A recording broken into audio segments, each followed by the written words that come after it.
Hello and welcome to SPMIS Academy. Today we will analyze important newspaper articles of 26th July 2020. Please note you can download the PDF version of today's newspaper analysis by clicking the link given in the comment section. You can download the PDF version of June 2020 magazine from our website spmisacademy.com. You can also join our WhatsApp group through the link given in the description section for more study materials. This is the list of the topics that we will cover from today's newspaper, and the first article is taken from editorial segment. It is regarding Hong Kong crisis, and this topic is important from our syllabus paper 3 international relations point of view. सबसे पहले Hong Kong की geography समझते हैं. So if you see Hong Kong, you will find that it is in South China Sea. And a part of Hong Kong is associated with mainland China. आप देखो ये है mainland China, brown colour से हमने represent किया है. तो part of the Hong Kong geographically is associated with mainland China, जबकि some of its part is in the form of islands. For example यहाँ पे आप देखो लंताऊ आइलैंड, ये जो आइलैंड है हांगकांग का, इसका नाम ही है हांगकांग आइलैंड्स. तो इस तरीके से it is partly associated with mainland China and partly in the form of island. अगर हांगकांग की हिस्ट्री देखें, political history, then we will find that Hong Kong was a British colony or a British territory right from 1841 till 1997. तो लगभग 150 सालों तक Hong Kong British territory रही. उसके बाद हांगकांग को ब्रिटिशर्स ने ट्रांसफ़र कर दिया टू चाइना आज ए स्पेशल एडमिनिस्ट्रेटिव रीजन. तो ज़रा समझते हैं कि what is the meaning of this special administrative region. तो स्पेशल एडमिनिस्ट्रेटिव रीजन का मतलब ये है कि हांगकांग ओवरऑल चाइना के साथ तो रहेगा, लेकिन उसकी पॉलिटिकल सिस्टम थोड़ी सी अलग होगी. चाइना का पूरा कंट्रोल हांगकांग के ऊपर नहीं होगा and the people of Hong Kong will have some sort of autonomy. तो ज़रा समझते हैं कि what kind of political system in Hong Kong was established. So जैसा कि मैंने आपको बताया, Hong Kong was passed by the Britishers to China but with certain conditions. वो कंडीशंस कुछ ऐसे थे that Hong Kong will not be subject to the socialist political system. आपको पता है कि चाइना के अंदर पूरी तरह से डेमोक्रेसी प्रैक्टिस नहीं होती है. वहाँ पे बहुत ही मार्जिनल तरीके से सबसे लोअर लेवल पे डेमोक्रेसी प्रैक्टिस होती है. उसके अलावा top level political system is not democratic, it is socialist. लेकिन हांगकांग के लिए सोशलिस्ट पॉलिटिकल सिस्टम एप्लीकेबल नहीं होगा, ऐसा पहला कंडीशन रखा ब्रिटिशर्स ने before China for transfer of Hong Kong. और ब्रिटिशर्स ने फिर ये भी कंडीशन रखी कि हांगकांग के अंदर जो पॉलिटिकल सिस्टम होगा दैट विल बी मोर और less in line of democracy. तो सरल शब्दों में चाइना के अंदर जो भी पॉलिटिकल सिस्टम है सोशलिस्ट, वो हांगकांग के ऊपर एप्लीकेबल नहीं होना चाहिए. हांगकांग के अंदर डेमोक्रेसी प्रैक्टिस होनी चाहिए. ये कंडीशन रखा ब्रिटिशर्स ने before China in order to transfer Hong Kong to China. और ये जो कंडीशंस थे that were accepted by China. और according to these conditions China की जो पार्लियामेंट है जिसका नाम है नेशनल पीपल्स कांग्रेस, इसने कानून भी बनाया जिसका नाम है Hong Kong law. It is commonly known as Hong Kong law. तो जरा देखते हैं some of the important articles of Hong Kong law. जो बिल्कुल पहला आर्टिकल है, article 1 declares that Hong Kong will be part of China. Article 5 says that socialist system of mainland China will not be practiced in this island Hong Kong. तो जैसा जैसा condition रखा था Britishers ने, मोर और लेस वो सारे कंडीशंस चाइना ने अपने इस हांगकांग लॉ के हिसाब से उनको एक्सेप्ट कर लिया. उसके अलावा आर्टिकल 12 में कहा गया that there will be certain degree of autonomy provided to Hong Kong in managing their political system. तो इस तरीके से जो भी कंडीशंस चाइना ने रखे थे that were accepted according to Hong Kong law.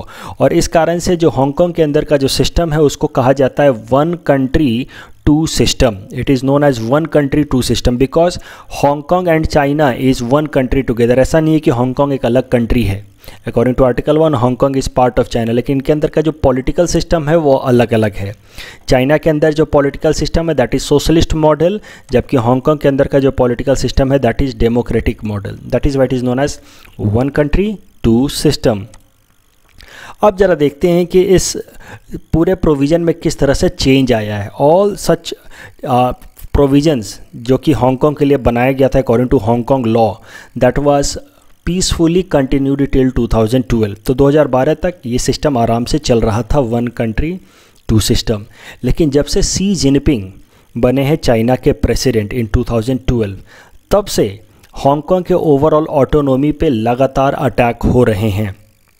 एक बात तो आप सब जानते होंगे कि शी जिनपिंग की जो लीडरशिप स्टाइल है that is very aggressive and authoritarian. Aggressive तो आप समझते ही हैं, when a country become tries to dominate some other countries और अदर टेरिटरीज, तो उस कंट्री के पॉलिसीज़ को हम कहते हैं अग्रेसिव। और जब से शी जिनपिंग बने हैं president of China, China has taken more aggressive stand. उसके अलावा Xi Jinping has also authoritarian style of leadership. Authoritarian leadership वो होती है in which a person has complete control over making decisions and regulation. जब एक इंसान पूरे के पूरे सिस्टम को चलाए अपने मन मुताबिक, तो वैसे सिस्टम को हम कहते हैं ऑथोरिटेरियन सिस्टम। जब वो इंसान ना ही किसी लॉ को ज़्यादा इंपॉर्टेंस दे, वो इंसान ना ही कन्वेंशंस को ज़्यादा इंपॉर्टेंस दे, वो पूरे के पूरे सिस्टम को अगर अपने हिसाब से चलाए, देन इट इज़ ऑथोरिटेरियन। और बहुत सारे एक्सपर्ट्स का दुनिया भर में ऐसा मानना है कि माओ सेदांग के बाद, जो माओ पहले चेयरमैन थे of communist party of China right from 1949 to 1976, Mao was more और लेस वेरी मच ऑथोरिटेरियन। और माओ के बाद अगर दूसरा कोई सबसे ज़्यादा ऑथोरिटेरियन लीडर है तो इट इज़ शी जिनपिंग। कुछ तो एक्सपर्ट्स इस तरह भी लिखते हैं that Xi Jinping is other incarnation of Mao. तो सरल शब्दों में Xi Jinping is an authoritarian and aggressive leader. और जब से ये बने हैं प्रेसिडेंट, उन्होंने काफ़ी एग्रेसिव पोस्चर लिया टुवर्ड्स हांगकांग, और हांगकांग को जो कुछ भी ऑटोनॉमी डेमोक्रेसी गारंटी की गई थी अकॉर्डिंग टू हांगकांग लॉ, वो धीरे धीरे उन सब पे अटैक हो रहा है, उन सबको वापस छीना जा रहा है। कुछ एक एग्जांपल्स देखते हैं to prove that Xi Jinping leadership style is aggressive and authoritarian. सबसे पहले तो उन्होंने ही abolished the 2 term limits for the office of president that makes him president for life। तो इसके पहले तक चाइना के अंदर प्रेसिडेंट ऑफिस को होल्ड करने के लिए एक लिमिटेशन थी अकॉर्डिंग टू देयर कॉन्स्टिट्यूशन कि कोई भी एक इंसान बस 2 टर्म तक प्रेसिडेंट रह सकता है। और शी जिनपिंग ने इस प्रोविज़न को अमेंड कर दिया और अब उनके ऊपर कोई भी लिमिटेशन नहीं है, और इसके हिसाब से अब वो जब तक मोर और लेस जिंदा रहेंगे तब तक he will remain president if his presidentship is not challenge. तो इस हिसाब से he has become an eternal president of China. तो एक तरह की ऑफकोर्स ऑटोक्रेटिक लीडरशिप है, ऑथोरिटेरियन लीडरशिप है। दूसरा, उन्होंने साउथ चाइना सी के अंदर काफ़ी ज़्यादा अग्रेसिव स्टैंड लिया है। साउथ चाइना सी के अंदर एक 9 डैश लाइन उन्होंने आर्बिट्ररी लाइन ड्रॉ किया है, कई दफ़ा हमने भी न्यूज़पेपर एनालिसिस में डिस्कस किया है। और उस 9 डैश लाइन के बेसिस पे चाइना ने लगभग 90% एरिया साउथ चाइना सी का खुद क्लेम कर लिया और उसको अक्वायर कर लिया forcefully. That is another example of aggressive leadership of Xi Jinping one after he became president. उसके अलावा जब से शी जिनपिंग बने हैं प्रेसिडेंट, तब से इंडिया और चाइना के बीच में बॉर्डर टेंशन्स बहुत बढ़ गए हैं। आपको याद होगा 2017 में भी एक बार के लिए मेजर स्टैंड ऑफ हो गया था रिगार्डिंग डोकलाम वैली। उसके अलावा 2020 में तो आपको पता ही है गलवान वैली इंसिडेंट। सो जब से शी जिनपिंग प्रेसिडेंट बने हैं, हर जगह अग्रेशन चाइना शो कर रहा है, चाहे वो इंडिया चाइना बॉर्डर हो, चाहे वो साउथ चाइना सी हो। उसके अलावा there has been also understanding कि China is trying to encircle India through series of ports, जिसको नाम दिया गया है स्ट्रिंग ऑफ पर्ल्स। और इसके साथ ही साथ जब ऑफकोर्स शी जिनपिंग की जो लीडरशिप स्टाइल है ऑथोरिटेरियन है, अग्रेसिव है, तो वो डेमोक्रेसी को अलाउ नहीं करेंगे। तो नेचुरली हांगकांग के अंदर democracy will not be liked by Xi Jinping. और जो भी ऑटोनोमी या डेमोक्रेसी हांगकांग इंजॉय कर रहा था, धीरे धीरे now this is being challenge, this is being threatened under leadership of Xi Jinping. And the system known as one country two system is now being challenged by Xi Jinping. और धीरे धीरे Hong Kong को पूरी तरह से China के साथ मर्ज करने की प्लानिंग चल रही है चाइना के अंदर। सो जरा देखते हैं कि how democracy of Hong Kong is being threatened by China in recent time. तो कई सारे स्टेप्स लिए हैं हाल फिलहाल में शी जिनपिंग ने in order to challenge the democracy of Hong Kong. For example, candidates for election in Hong Kong are first approved by communist party of China. तो इसको इस फिगर की मदद से समझते हैं। देखो, हांगकांग के अंदर डेमोक्रेसी होगी अकॉर्डिंग टू हांगकांग लॉ। तो डेमोक्रेसी का एक इम्पॉर्टेंट प्रोविज़न होता है रेगुलर इलेक्शन। तो हांगकांग के अंदर इस कारण से रेगुलर बेसिस पे इलेक्शन कराया जाता है। लेकिन उस इलेक्शन में एक कंडीशन लगा दिया है चाइना ने हाल फिलहाल में कि इस इलेक्शन में जो भी कैंडिडेट खड़े होंगे for the presidential post of Hong Kong, उन सारे कैंडिडेट्स को चुनेगा चाइना। मतलब 10-15 कैंडिडेट अप्लाई करेंगे पहले कि हमें प्रेसिडेंट कैंडिडेट के लिए इलेक्शन लड़ना है। उनमें से 5-6 लोगों को जब चाइना अप्रूव करेगा कि हाँ आप इलेक्शन लड़ सकते हैं, तो बस वही कैंडिडेट इलेक्शन लड़ेंगे और उन्हीं के लिए वोटिंग होगी। That is the system applicable in China and Hong Kong overall. तो this can not be considered a democracy. Indirectly जो जिन लोगों को भी चाइना अलाउ करेगा, जो मेनलैंड चाइना है जहाँ पे सोशलिज्म प्रैक्टिस होता है, जहाँ पे कम्युनिस्ट गवर्नमेंट है, जिन 5-6 लोगों को चाइना अलाउ करेगा वो तो वही लोग होंगे जो प्रो चाइना पॉलिसी लेकर के आएंगे, वो तो वही लोग होंगे जो चाइना के कहे हुए ऑर्डर्स को मानेंगे। So in that way this is not autonomy, this is not a democracy. Democracy का मतलब है कि कैंडिडेट्स फ्री तरीके से इलेक्शन कंटेस्ट कर पाएँ, जिसकी मर्जी हो वो इलेक्शन कंटेस्ट कर पाए और लोग अपने मर्जी से अपने कैंडिडेट को चुने। But this is not a true democracy. तो जब ये प्रोविज़न लाया गया चाइना के अंदर कि जो भी इलेक्शन के लिए कैंडिडेट खड़े होंगे उनको कम्युनिस्ट पार्टी ऑफ चाइना चुनेगी, तभी जाकर के वो इलेक्शन में कंटेस्ट कर पाएंगे, तो नेचुरली इसके अगेंस्ट लोगों ने प्रोटेस्ट करना शुरू किया, हांगकांग के लोगों ने, और काफ़ी ये प्रोटेस्ट वाइड स्प्रेड हो गया। कई सारे लोग सड़कों पे उतर रहे against this decision of China. तो एक तरह का प्रोटेस्ट स्टार्ट हुआ हांगकांग में जिसका नाम है ब्लॉसम एवरीवेयर कैंपेन। तो अब इस ब्लॉसम एवरीवेयर कैंपेन को दबाने के लिए चाइना एक दूसरा लॉ लेकर के आया जिसका नाम है नेशनल सिक्योरिटी लॉ, और ये national security law now has been applicable in Hong Kong from 30 June 2020। तो इसी साल पिछले महीने ही नेशनल सिक्योरिटी लॉ अब एप्लीकेबल कर दिया गया। तो ज़रा देखते हैं कि ये नेशनल सिक्योरिटी लॉ है क्या।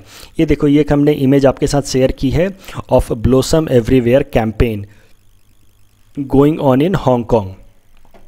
तो अब जब इतना मैसिव प्रोटेस्ट चल रहा है हांगकांग के अंदर, तो नेचुरली इसको चाइना दबाना चाहेगा।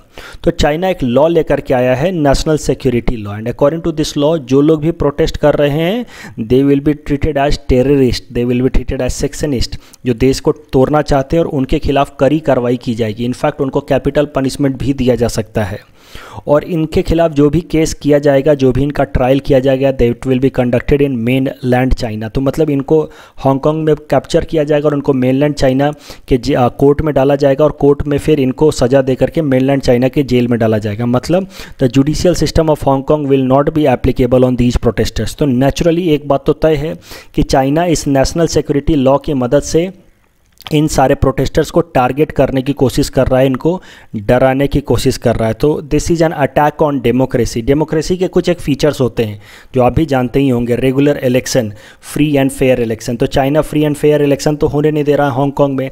अब डेमोक्रेसी का एक और इम्पॉर्टेंट फीचर होता है राइट टू प्रोटेस्ट। लोगों के पास अधिकार होने चाहिए कि वो अपने ओपिनियन को एक्सप्रेस कर पाएँ फ्री तरीके से। अगर सरकार के कोई भी डिसीजन उनको मंजूर नहीं है, एक्सेप्टेबल नहीं है, तो उसके खिलाफ वो प्रोटेस्ट कर पाएँ खुल के। So that is another important element of democracy.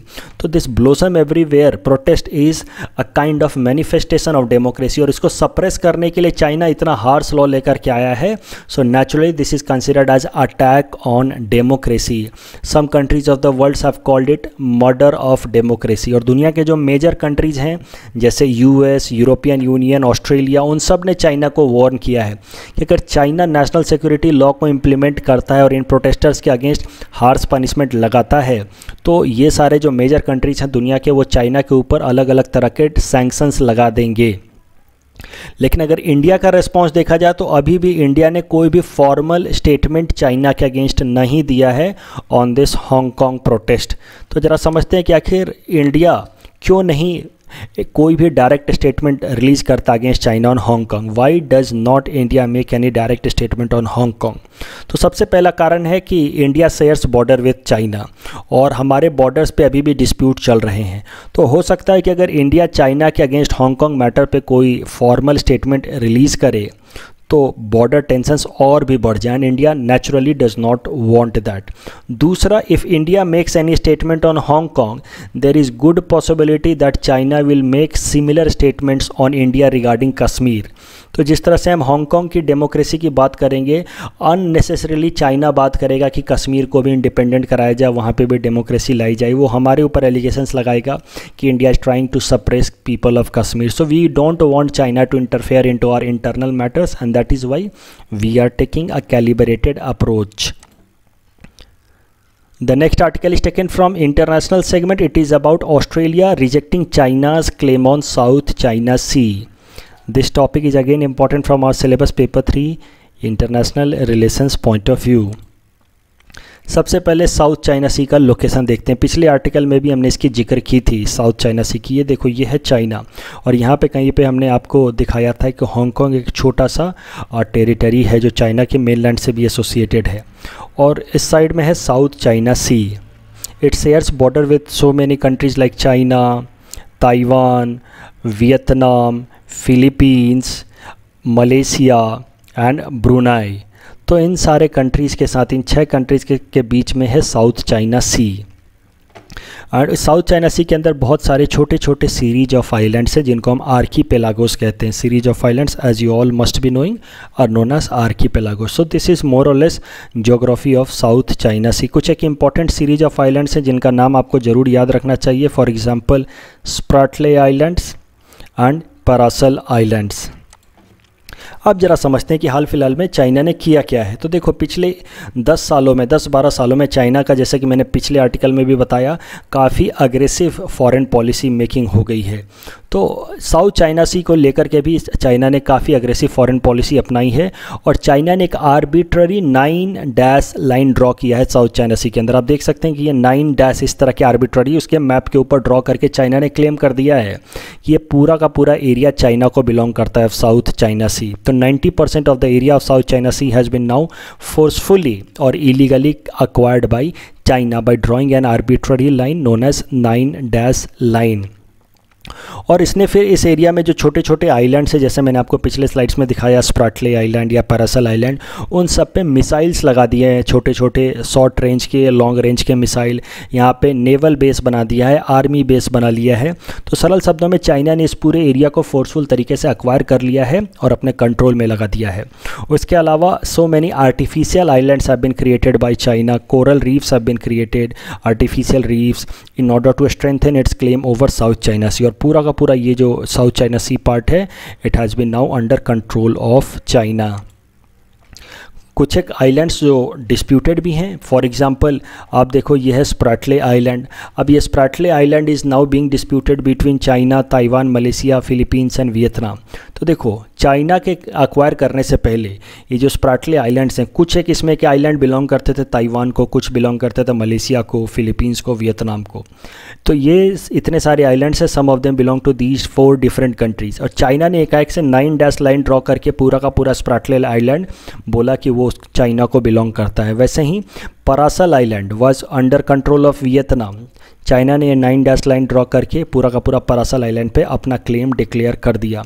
यहाँ पे आप देखो Scarborough Shoal, it is also a kind of island, छोटा सा आइलैंड है Scarborough Shoal. It was under Philippines, लेकिन चाइना ने ये 9 डैश लाइन ड्रॉ करके पूरा का पूरा स्कारबोरो सोल अपने कंट्रोल में ले लिया। तो फिलीपींस ने इसके खिलाफ एक्शन लिया। बाकी सारे कंट्रीज़ ने तो नहीं लिया फॉर्मल एक्शन, लेकिन फ़िलीपींस ने एक्शन लिया। फ़िलीपींस ने एक कंप्लेंट रजिस्टर किया in a permanent court of arbitration for violation of United Nation conventions of laws on sea. तो 2013 में फ़िलीपींस ने जाकर के ब्रुसेल्स में एक परमानेंट कोर्ट ऑफ आर्बिट्रेशन के अंदर कंप्लेंट रजिस्टर कर दिया कि China has violated, I am sorry it is in Hague, this permanent court of arbitration is in Hague, Netherland. वहाँ जाकर के फ़िलीपींस ने एक केस रजिस्टर किया अगेंस्ट चाइना कि चाइना ने United Nation conventions on laws of sea को violate किया है। और ये कंप्लेंट रजिस्टर किया फ़िलीपींस ने इन 2013 और इस पर फैसला आया 2016 में। और ये जो फैसला आया परमानेंट कोर्ट ऑफ आर्बिट्रेशन का, that was in favour of Philippines. Permanent court of arbitration ने कहा that China's claim on South China Sea is arbitrary. China का ये जो 9 डैश लाइन है, इट इज़ इलीजिटिमेट, इसके पीछे कोई जस्टिफिकेशन नहीं, इसलिए चाइना का जो क्लेम है पूरे साउथ चाइना सी में ये अनजस्टिफाइबल है। लेकिन चाइना ने इस परमानेंट कोर्ट ऑफ आर्बिट्रेशन के भी डिसीजन को मानने से इनकार कर दिया। उल्टा चाइना ने और अग्रेसिव पॉलिसी अपना ली साउथ चाइना सी के अंदर। As I said, despite ruling in favor of 2016 in favor of Philippines इस स्कारबोरो आइलैंड को कंट्रोल नहीं कर पाया। रीज़न बिंग देखो, चाइना ने परमानेंट कोर्ट ऑफ आर्बिट्रेशन के इस जजमेंट को मानने से इनकार कर दिया कि this island belongs to Philippines and जो पूरा का पूरा क्लेम है चाइना का on South China Sea is illegitimate, illegal. और उसके बाद चाइना ने और ज़्यादा अग्रेसिव पॉलिसी अपना ली साउथ चाइना सी के अंदर, और भी ज़्यादा आर्म्ड फोर्सेस भेजने लगा, और भी ज़्यादा नेवी भेजने लगा। तो नेचुरली फिलीपींस ने अपना क्लेम वापस ले लिया, क्योंकि Philippines lacked military power to counter China. Philippines के पास इतनी मिलिट्री कैपेसिटी थी ही नहीं कि वो चाइना से फाइट बैक कर सके। तो भले ही जजमेंट फिलीपींस के फेवर में आया, लेकिन फिर भी स्कारबोरो आइलैंड चाइना के कंट्रोल में ही रहा आफ्टर दिस 2016 जजमेंट। उस टाइम में कोई भी मेजर कंट्री दुनिया की, चाहे वो यूएस हो या जापान हो या ऑस्ट्रेलिया हो, इनफैक्ट इंडिया हो, कोई भी फिलीपींस के सपोर्ट में नहीं आया। तो एक इंटरनेशनल लॉ के हिसाब से फिलीपींस ने क्लेम किया, परमानेंट कोर्ट ऑफ आर्बिट्रेशन में केस भी किया, और केस का जजमेंट उसके फेवर में आया। फिर भी फिलीपींस अपने इस आइलैंड पे कंट्रोल इस्टेब्लिश नहीं कर पाया। Reason being no major country of the world supported Philippine, और चाइना का डोमिनेंस इस रीजन में कंटिन्यू रहा। लेकिन 2019-20 में जाकर के अब थोड़ी सी इक्वेशन पूरे दुनिया भर में ग्लोबली बदल रही है। चाइना का जो स्टेचर हुआ करता था, चाइना का जो डोमिनेंस हुआ करता था इंटरनेशनल लेवल पे, धीरे धीरे वो डोमिनेंस कम हो रहा है। ज़रा समझते हैं क्यों। सबसे पहले तो ये कोविड-19 का आउटब्रेक, इसके कारण चाइना की जो इंटरनेशनल स्टेचर है उसको काफ़ी ज़्यादा निगेटिव इम्पैक्ट हुआ है। क्योंकि अब whatever might be truth that we don't know, लेकिन पूरी दुनिया भर की कंट्रीज़ का मोर लेस तो मानना यही है कि ये कोविड-19 आउटब्रेक स्टार्टेड इन चाइना। भले वुहान वेट मार्केट से हुआ हो या वुहान लैब से शुरू हुआ, लेकिन ये चाइना से ही शुरू हुआ है। और दुनिया भर की कंट्रीज़ के अंदर एक ये भी अंडरस्टैंडिंग है कि ये पूरे दुनिया भर में पैंडेमिक की तरह इसीलिए फैल पाया है क्योंकि चाइना का नेग्लिजेंस रहा है। स्टार्टिंग में चाइना ने सही इन्फॉर्मेशन दुनिया को नहीं दी है स्टार्टिंग के टाइम में, otherwise this could not have turn into a pandemic. तो कोविड-19 के बाद चाइना की इमेज और डोमिनेंस पे एक मेजर धक्का लगा है। No country is now in support of China and there is an anti China sentiment across the world. उसके अलावा चाइना ने सीज फायर वायलेशन कर दिया हमारे इंडिया चाइना के बॉर्डर पे, लाइन ऑफ एक्चुअल कंट्रोल पे। उस कारण से भी चाइना की एक इमेज खराब हुई है पूरे दुनिया भर में। अभी आप दूसरा एक आर्टिकल का मैंने स्नैपशॉट आपके साथ यहाँ शेयर किया है, जहाँ पे गौतम बम्बावले साहब कह रहे हैं। गौतम बम्बावले आपको पता होगा, is a senior former diplomat. उनका कहना है that China is not a responsible stakeholder. तो इसी तरह का ओपिनियन पूरे दुनिया भर के एक्सपर्ट्स का अब है, डिप्लोमेट्स का है, कि चाइना एक रिस्पॉन्सिबल पावर नहीं है, चाइना एक रिस्पॉन्सिबल कंट्री नहीं है, उसके जो मर्जी में आता है वो करता है। इस कारण से चाइना की इमेज खराब हो रही है। हाल फिलहाल में चाइना ने एक ओपन धमकी दे दी थी ऑस्ट्रेलिया को, जब ऑस्ट्रेलिया ने डिमांड किया कि कोविड की ओपन इन्वेस्टिगेशन होनी चाहिए, फ्री एंड फेयर इन्वेस्टिगेशन होनी चाहिए कि ये कहाँ से ओरिजिनेट हुआ है। तो उस पर चाइना ने एक तरह की धमकी दे दी थी ऑस्ट्रेलिया को कि वो ऑस्ट्रेलियन प्रोडक्ट्स को बाइकाट कर देगा अपने देश के अंदर। तो इन सारे एग्रेसिव पोस्चर्स के कारण, इन सारे एग्रेसिव पॉलिसीज के कारण चाइना की इमेज इंटरनेशनल लेवल पे ख़राब हुई है। और इसके कारण अब दुनिया भर के जो मेजर कंट्रीज़ हैं वो चाइना के खिलाफ एक्शन लेना शुरू किया उन्होंने साउथ चाइना सी में। तो आप सिचुएशन को समझो, 2016 में चाइना की डोमिनेंस बहुत ज़्यादा थी इंडो पैसिफिक रीजन में, इंक्लूडिंग साउथ चाइना सी रीजन में। और उसके साथ साथ यूएस के अंदर प्रेसिडेंट थे बराक ओबामा। तो बराक ओबामा की पॉलिसी वैसे भी सॉफ्ट स्टैंड की रहती थी।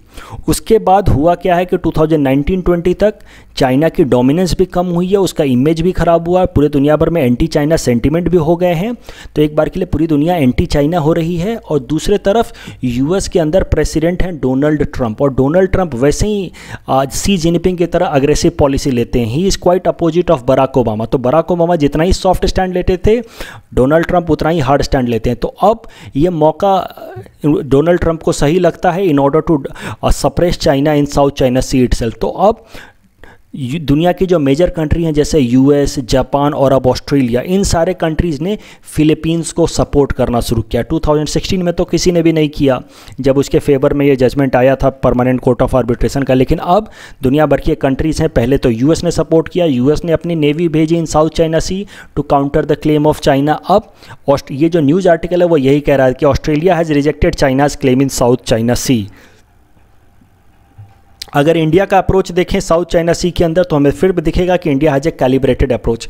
इंडिया चाइना के खिलाफ कभी भी एग्रेसिव पोस्चर नहीं लेता। एक सबसे उसका इंपॉर्टेंट कारण है that we share border with China and we do not want any tensions in the border region. तो हमने साउथ चाइना सी को लेकर के भी काफ़ी कैलिब्रेटेड अप्रोच लिया है और सॉफ्ट स्टैंड ही लिया है।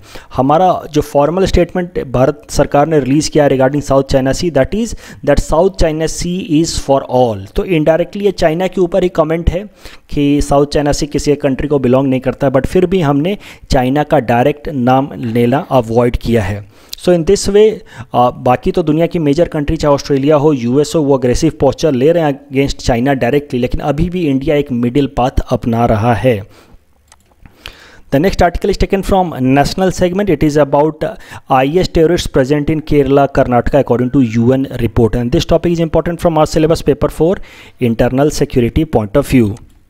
सो सबसे पहले न्यूज़ आर्टिकल समझते हैं। तो देखो, according to a UN report, United Nation की एक हाल फिलहाल की रिपोर्ट आई है जिसके हिसाब से एक टेररिस्ट ग्रुप जिसका नाम है अल कायदा इन इंडियन सब कॉन्टिनेंट, सर इसको शॉर्ट में कहेंगे AQIS, ये एक टेररिस्ट ग्रुप है जो इंडियन सब कॉन्टिनेंट के अंदर, ये इंडियन सब कॉन्टिनेंट जो कि एक जोग्राफिकल कॉन्सेप्ट है, उसके अंदर पाकिस्तान, इंडिया, बांग्लादेश, म्यांमार सब आ जाएंगे, इंडियन सब कॉन्टिनेंट। तो इसके अंदर ये सारे कंट्रीज आ जाएंगे और इंडियन सब कॉन्टिनेंट रीजन में ये एक terrorist group Al Qaeda in Indian subcontinent terrorist attack करने की प्लानिंग कर रहा है according to this UN report. और कम से कम 150 से 200 टेररिस्ट एक्टिव हैं इस रीजन में और वो एक मेजर टेररिस्ट अटैक करने की प्लानिंग कर रहे हैं according to this UN report. और इंडिया के अंदर खासकर अगर बात की जाए तो ये जो टेररिस्ट ग्रुप्स हैं they are mostly active in Karnataka and Kerala states. एक बार जरा समझते हैं कि Al Qaeda in Indian subcontinent AQIS है क्या। सो देखो, it is an associate terrorist group of Islamic State. ISIS terrorist group को तो आप जानते ही हैं, उनके बारे में डिटेल में मैंने अपने न्यूज़पेपर एनालिसिस में कई दफ़ा डिस्कस किया है। तो ISIS उनके बारे में अगर आप डिटेल में जानना चाहते हो तो you can go and have a look on my newspaper analysis of 4th में as well as of 23rd में और 2020। तो ISIS एक टेररिस्ट ग्रुप है जो मोस्टली एक्टिव है in Syria and Iraq region. उनका ये एसोसिएट ग्रुप है अल कायदा इन इंडियन सब कॉन्टिनेंट और इसका मेजर प्लानिंग अभी हाल फिलहाल में है to attack the governments of Pakistan, Afghanistan, India, Myanmar and Bangladesh. और इसका ऑब्जेक्टिव है कि इस्लामिक स्टेट जो टेररिस्ट ग्रुप है उसके प्रोविंस को इस इंडियन सब कॉन्टिनेंट में भी स्प्रेड कराया जाए। तो सरल शब्दों में आप समझो कि एक एसोसिएट ग्रुप है IS का जो इस एरिया में प्रोएक्टिव है, जो चाहता है कि IS को इस एरिया में भी उसके टेरिटरीज एक्सटेंड करा दिया जाए। इनफैक्ट पिछले साल अगर 2019 का एक न्यूज़पेपर आर्टिकल आपको याद हो, मैंने भी डिस्कस किया था, तो पिछले साल मई महीने में 2019 मई में इस्लामिक स्टेट ने तो ये भी डिक्लेयर कर दिया था कि जो भारत का स्टेट जम्मू एंड कश्मीर है उसको इस्लामिक स्टेट ने कैप्चर कर लिया है और उसका नाम भी उन्होंने दे दिया था कि ये वलिया हिंद है और हमने इसको कैप्चर कर लिया है। और उसको इन्होंने क्लेम किया था कि हमने कैप्चर किया इस जम्मू एंड कश्मीर रीजन को with help of associate terrorist group Al Qaeda in Indian subcontinent. Of course ये क्लेम उनका मीनिंगलेस है। उसके पहले वो पूरे के पूरे अफगानिस्तान पे भी क्लेम कर चुके कि हमने अफगानिस्तान को कैप्चर कर लिया है और उसका नाम उन्होंने बदल के खोरासान प्रोविंस कर दिया है, but these claims are meaningless. Of course आपको पता है कि जम्मू एंड कश्मीर पूरी तरह से भारत का हिस्सा है और उस पर भारत का कंट्रोल है। तो आई होप अब आपको ये पिक्चर क्लियर हो रहा है कि एक IS टेररिस्ट ग्रुप है जिसका एक एसोसिएट ग्रुप इस इंडियन सब कॉन्टिनेंट में एक्टिव है जो उस IS के पूरे इन्फ्लुएंस को इस एरिया में एक्सटेंड कराना चाहता है।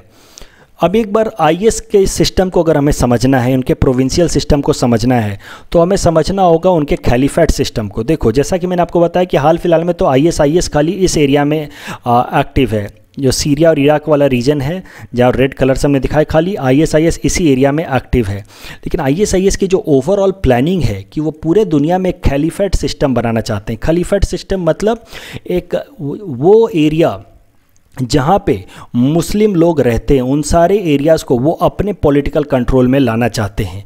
आपको एक बात खलीफा सिस्टम में पहले भी बता चुका हूँ कि वर्ल्ड वॉर 1 से पहले जो भी मुस्लिम स्टेट्स हुआ करते थे दुनिया के, उन सब का एक पॉलिटिकल और रिलीजियस लीडर हुआ करता था जिसको वो लोग खलीफा कहते थे।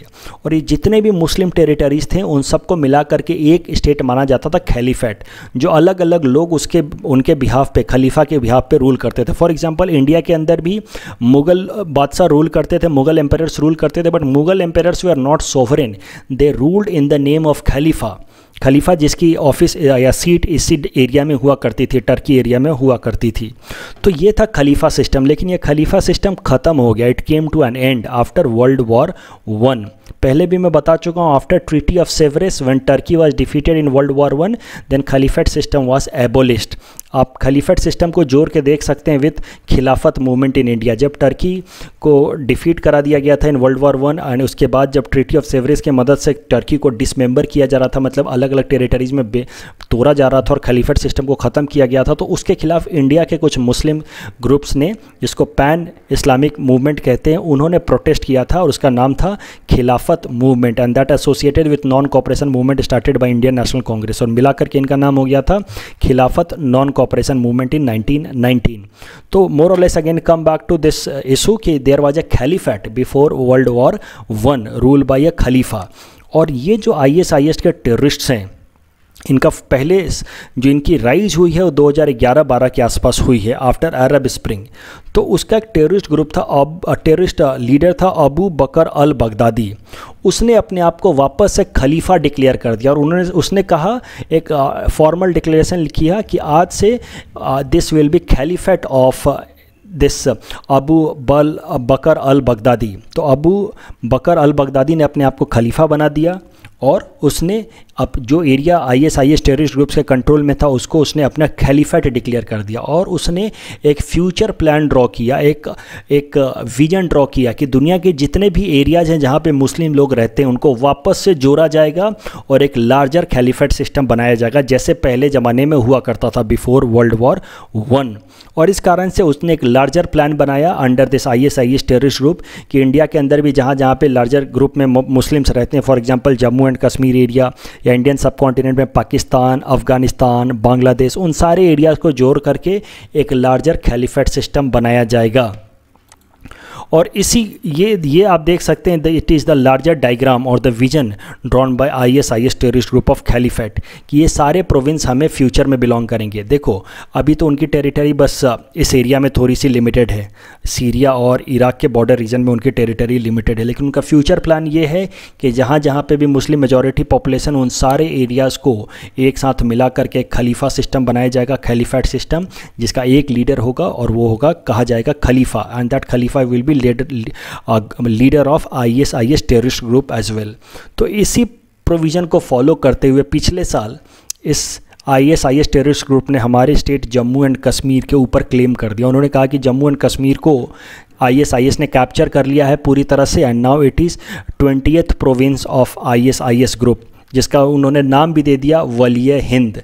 Naturally this claim is rubbish. आप सब जानते हैं हमारी आर्मी काफ़ी अच्छे तरीके से तैनात है इस एरिया में, तो ISIS का जो क्लेम है सिर्फ नॉमिनल है, बस नाम का है, लेकिन फिर भी उन्होंने क्लेम कर जरूर दिया था। और अपने इस पर्पस को पूरा करने के लिए अब उन्होंने फॉर्मल क्लेम कर दिया है कि ये जो टेरिटरी है जम्मू एंड कश्मीर ये हमें बिलोंग करता है, लेकिन रियल सेंस में तो उनके पास वो है नहीं। तो इस फॉर्मल क्लेम को अब पूरा करने के लिए उन लोगों ने अपने एक टेररिस्ट ग्रुप यहाँ पे फ्लोट किया है, जिसको वो आर्म्स एम्यूनेशन सपोर्ट देते हैं, और उस टेररिस्ट ग्रुप का नाम है अल कायदा इन इंडियन सब कॉन्टिनेंट, जिसका मेन टारगेट है कि अब जम्मू एंड कश्मीर रीजन को इंडिपेंडेंट कराया जाए फ्रॉम इंडिया, उनका ऑब्जेक्टिव है, और इसको एक ISIS का एक 20th प्रोविंस बनाया जाए, वलिय Hind. In our segment Target UPSC Prelims 2020, today we'll cover topic number 566 to 568. Topic number 566 is about Travel and Tourism Competitiveness Index. It is published by World Economic Forum. The World Economic Forum for the last 11 years have engaged leaders in travel and tourism to carry out in-depth analysis of travel and tourism competitiveness of 136 economies across the world. Please attempt this question based on topic number 566. Topic number 567 is about World Customs Organization. World Customs Organization was established in 1952 as Customs Cooperation Council, and it is an independent intergovernmental body whose mission is to enhance effectiveness and efficiency of customs administration. It is headquartered in Brussels, Belgium. World Customs Organization represents 182 customs administration across the globe that collectively processes approximately 98% of world trade. Please attempt this question based on topic number 567. Topic number 568 is about important World Bank reports. Important World Bank reports published by World Bank are Ease of Doing Business Report, World Development Report, Ease of Living Index, Universal Health Coverage Index, Remittance Report and Global Economic Prospects. आप हर साल का UPSC paper उठा के देखो, कोई ना कोई एक रिपोर्ट के बारे में सवाल जरूर आता है, either report published by world economic forum और IMF और वर्ल्ड बैंक, तो आप इसको याद जरूर करेंगे. Please attempt this question based on topic number 568. This is the answer of question number 563 to 565 that you had given in yesterday's newspaper analysis. Today's question can be attempted by students and you can submit the answer in the comment section. We will be sharing answer of these questions in tomorrow's newspaper analysis. That's all from our side for today. Thanks for watching.